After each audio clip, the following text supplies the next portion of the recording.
Mr. President, later today, we will finish up the 21st Century Road to Housing Act, the latest piece of legislation in Republicans' affordability agenda.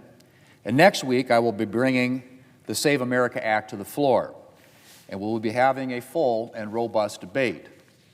So, Mr. President, what is the Save America Act? It is a package of common sense policies, the kind of common sense policies that should get an automatic yes vote from literally every member of this body. At the core of the Save America Act is the requirement that individuals provide proof of citizenship to register to vote and then show an ID when they go to the polls. In other words, it would require Americans to demonstrate that they're eligible to vote and that they are who they say they are when they go to do so.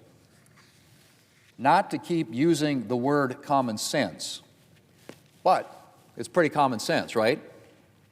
We require photo ID for a whole lot of things in this country for obvious reasons.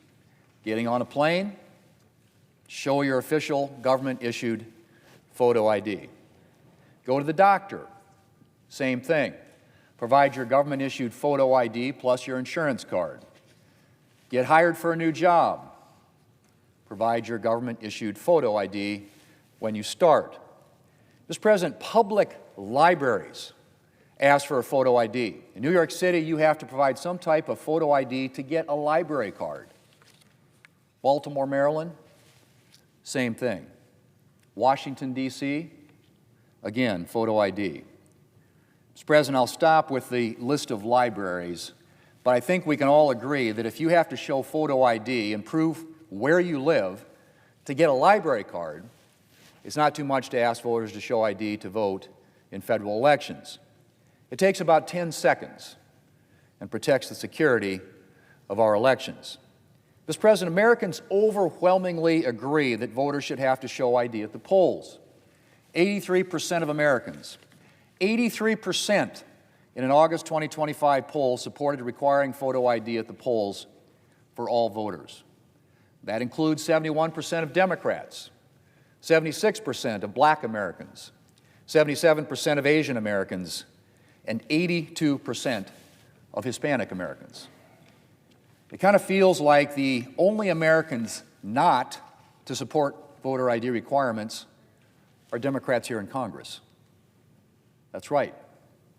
We're expecting continued, full-throated opposition to voter ID and the Save America Act from Senate Democrats, as well as more of the unforgivable rhetoric that Democrats have already been engaging in. The Democrat leader has been calling this bill Jim Crow 2.0, a phrase that is not only deeply irresponsible and insulting to those who actually lived through that dark chapter in our history, but also insults the overwhelming majority of Americans, including minorities, who look at voter ID and see nothing more than common sense. In fact, Mr. President, I can really see only two reasons for Democrats opposing this legislation.